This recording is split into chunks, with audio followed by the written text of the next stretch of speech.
Hey everyone, for those of you who've watched my previous video, you know that I'm holding a Blast from the Past tournament. This is an online Jinteki.net tournament on the 3rd of March, where deck lists will be fixed according to the competitive decks from the metas of previous years. This is really a throwback tournament, and for veteran players, hopefully this will invoke some nostalgia, and for newer players, hopefully y'all will get a little peephole or into how Netrunner was like back then. This is something very interesting for everyone, and while things might not be so relevant to today's meta, it's still it's a nice, refreshing way to play Netrunner. Today, I'll be featuring one of these matchups I plan to have for the tournament. It will be Fastrobiotics versus PrePaid Kate. Now, of the four matchups, this is definitely the least relevant right now because Fastrobiotics has been errated to a one-off, and a lot of cards on PrePaid Kate's original list have now gone on the most wanted list. So both lists are virtually unplayable in the current meta. But still, what I want to really show in this game, above all else, is that even with such seemingly degenerate decks, 3 Astro Scripts is really degenerate, make no mistake. But we can still get very dynamic gameplay, and where there's a lot of player skill involved and a lot of strategy and outthinking going on amongst both players. I also like to exhibit how good of a counter card Clot is. It was very well designed. It's not a pure silver it is a silver bullet, but it takes skill to use it properly. So let's get into the game.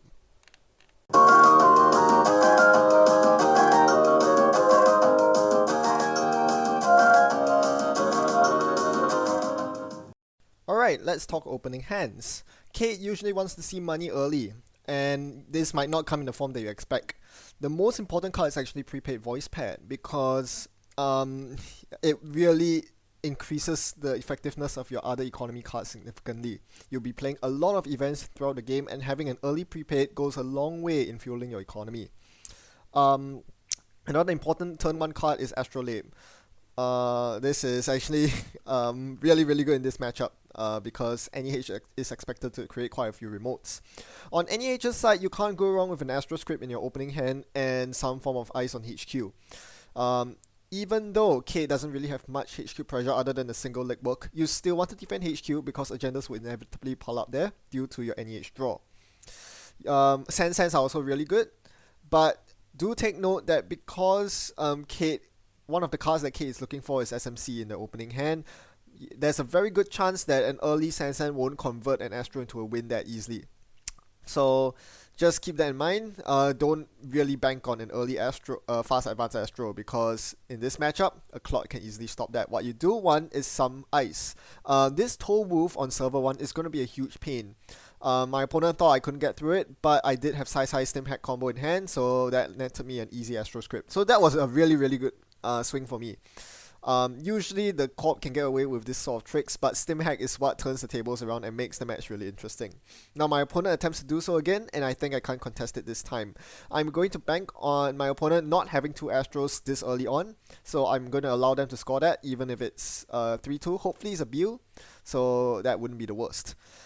Pitching a couple of useless cards there. Notice I keep Clot in my hand. I do intend to play it normally from my hand, thereby forcing my opponent to purge it in some way or another. This is an okay play. It's not the best play because this incentivizes your opponent to actually lay out a naked CVS. Then when you go check it, you're just undoing your own hard work with Clot. Another alternative is to simply keep the Clot in your hand, pretend that everything is fine, and still keep the Clot threat with SMC and Clone Chip on the table. This is what makes the matchup so interesting because unlike with other silver bullets like Rumor Mill or Plascrete, you don't simply play this card. You have to be... Yeah, it's very nuanced. You see right there, I run the remote, trash the CVS. Now that I know that there's a CVS in the bin, the chances of my opponent having another CVS somewhere in their hand or top deck is much lower. So I can play a Clot like this, forcing my opponent basically to spend 3 clicks purging, because they know that it's very difficult to find the CVS again. And yeah, if they want to threaten Biotic Labor or Sand scores, they have to trash the Clot, so Clot went in the bin. So that's very good for me. I spent 1 click and a credit to install the Clot. My opponent had to spend 3 clicks to clear it. So yeah, it's very nuanced because if I played the Clot any earlier and I ran that remote, I would have accessed the CVS, my clock would have been trash for me because of the access on CVS, and my clock would be in the bin. I wouldn't have been able to force the 3-click cost from my opponent. So that's very good right there. Another key card you want as Kate against NEH is Legwork. This Legwork here is going to be really good if I can hit it. Unfortunately, I'm not in the best position to fire the Legwork. Even though it's technically possible, I am somewhat poor, and this will cost me a clone chip. A clone chip I would much rather have used for a clock recursion instead. However, Legwork here is actually the right call. The reason is because Clot Lock is actually not as easy to maintain as you think. The problem with Clot is that your opponent can simply jam stuff behind Toll Booth, and Toll Booth is really difficult for this particular kick deck to get through without Hunting Grounds or Femme Fatale. Toll Booth is always 5 to break. That's the minimum cost with Cyber Cypher. Atman will be slightly cheaper at 4, but you are paying for an Atman at 5 strength. That's pretty tough. So you notice right there, I trash a team sponsorship. Team sponsorship is a must trash at all costs because it kills you, because it allows the corp to recur CVS, which basically thwarts your anti-fast advance strategy. So team sponsorship is definitely trash on site, and unfortunately this does cost me a bit of a tempo hit. For those of you taking part in the Blast from the Past tournament on the 3rd of March, I think I will end up removing team sponsorship from the NEH deck because it's just a bit too powerful, a bit too far ahead of even this prepaid K deck. But nonetheless, we'll continue the game. Team spawn or no team spawn, the game still plays out roughly the same. We'll now run the remote. This is so obviously an agenda. My opponent was trying to bait me into using a clot there, and I didn't fall for it, so they just left the NAPD there for me to steal. While that seems like a good trade for me, unfortunately I do lose a lot of tempo by running that remote, having to pay through the toll booth and everything. Now my opponent jams something to the remote again. Can't be bothered to check it. If my opponent has an Astro there, well, fair game.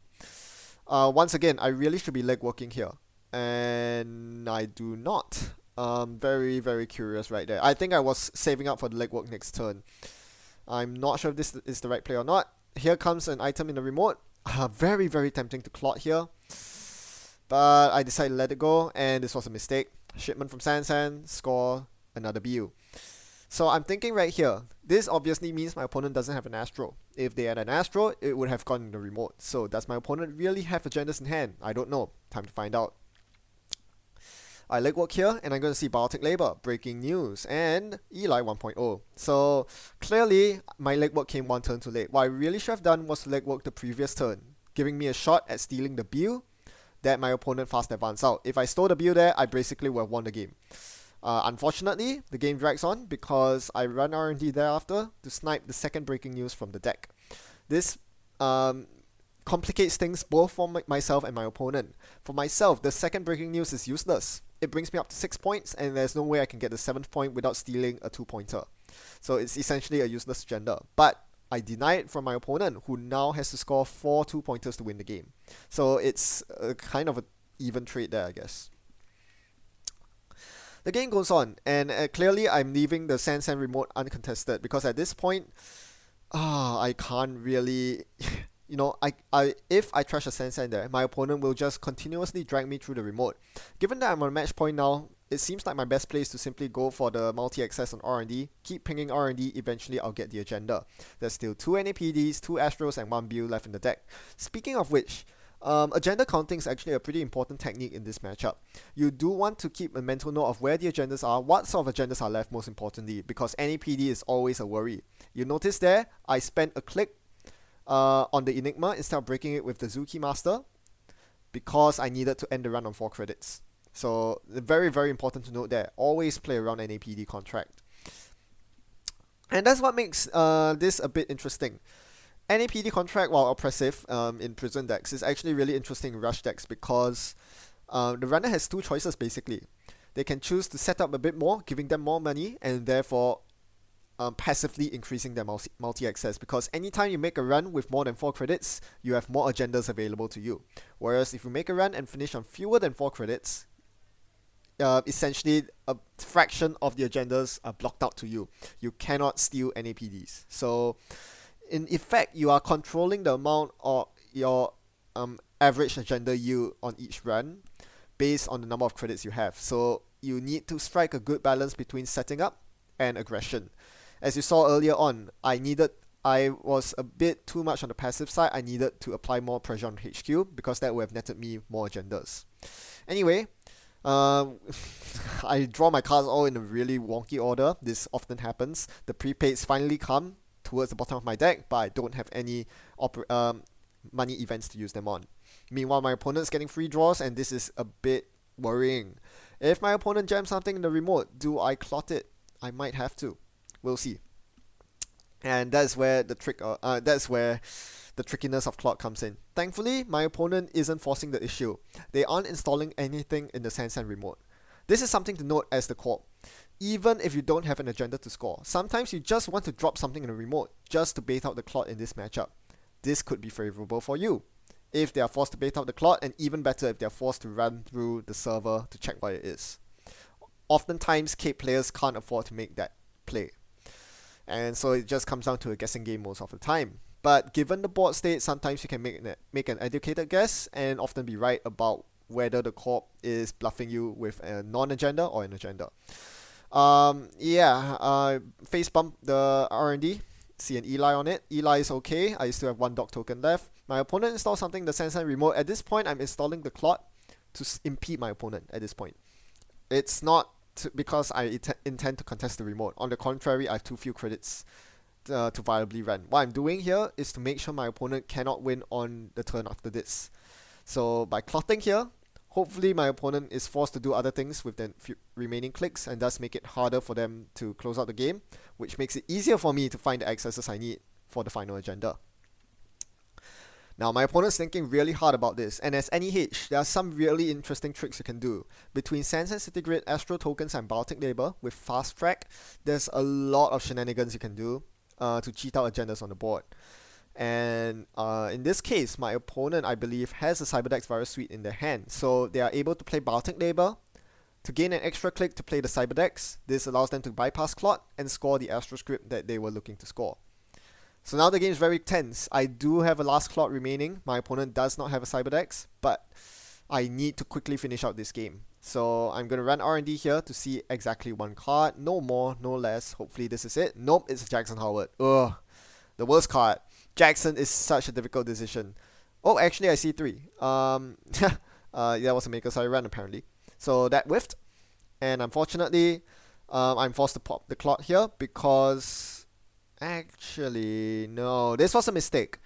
You must always be aware of when your opponent can score and cannot score. In that case, my opponent couldn't score. The only thing they could score was a breaking news because they have Sansan and Astro. So they could install the breaking news and then use the Astro token to immediately win. However, because I have both breaking newses in my score area, that wasn't a problem. So long story short, I did not need to clot there. I could have waited for my opponent to do something first. That was a mistake. And at this point, I realized that it was almost impossible for me to win the game.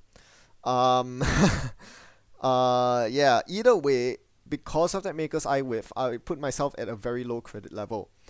I could potentially run R&D again. I do have the money too. However, I wouldn't be able to steal any PDs. And realistically, the only agenda left is 1 Astro, 1 Bew, 2 NAPDs. So I was in a very tough spot right here. I decided not to go for HQ instead. I went for the Clot, knowing that my opponent cannot win next turn. The Clot will protect me for one more turn, hopefully drag out the game enough for me to hopefully salvage this. Yeah, so this is actually getting very tenuous for me. Even though I had a good start, my opponent was able to successfully overcome my Silver Bullet, the Clot, and actually play around it very well. Now, how does my opponent close out the game? As NEH, typically you want to never advance behind the toll booth remote. This is usually a very solid line of play, but my opponent also has to note that R&D is rather vulnerable. I do have a Maker's Eye in hand. I could easily threaten a Maker's Eye run next turn. NEH's eyes are not the most taxing.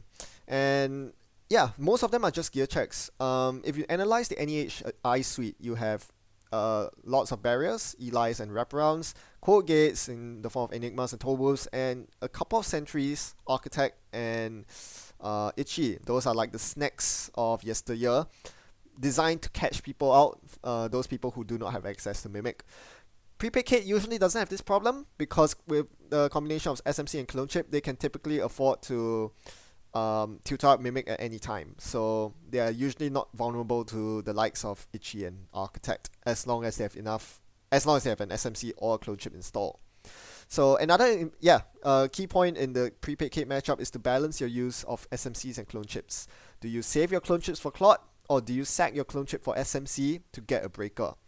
One is more aggressive, one is more passive, but either way, you must know that sometimes it is not always that bringing out the Clot is the best option. There's no point in bringing out a Clot when you can't contest the remote. So early on, if you only have a single SMC and your opponent is playing Biotic Labor to install to have fast advance agenda behind a piece of ice, chances are you probably cannot get at it. Save your SMC. Anyway, back to this game. My opponent installs something in the Sansan remote. I bring out Clot with my final clone chip, and my opponent thinks of the next move. This is pretty tough. There are two possibilities. That remote could be an agenda.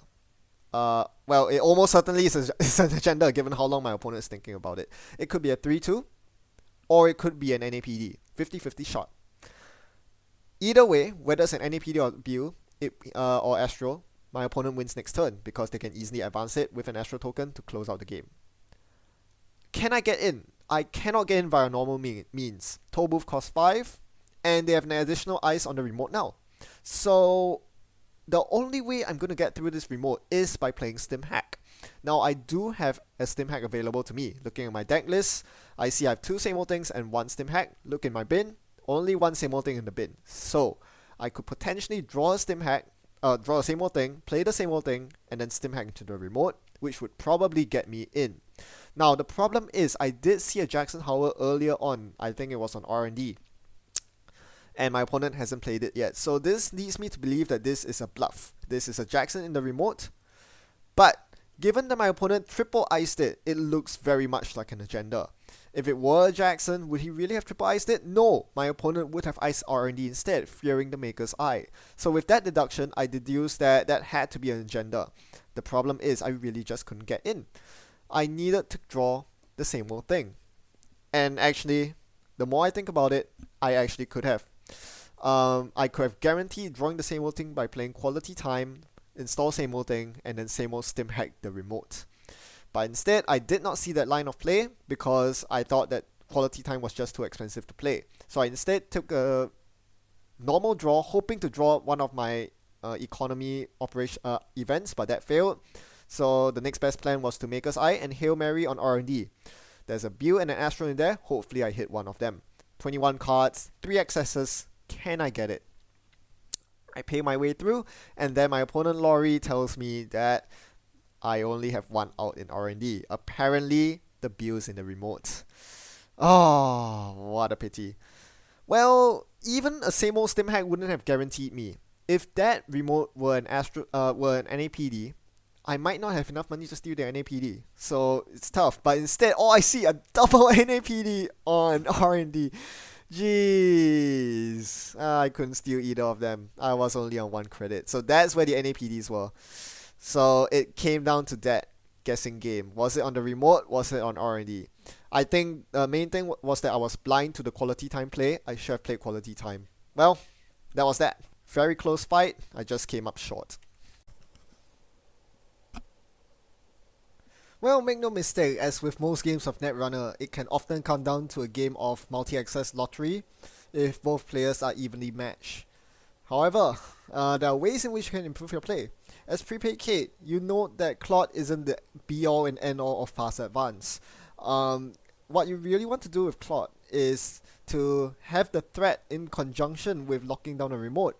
This scares the corp into not scoring agendas, forcing them to pile up in hand, and then you can swoop in with a timely legwork. This is what the matchup's all about. It's not about maintaining the clock lock, because honestly, as you saw this game, it's not possible. And they can never advance anyway. Some key cards, and not so much key cards, rather as cards that you should take note of, special cards to mention, is Data Sucker and Run Events.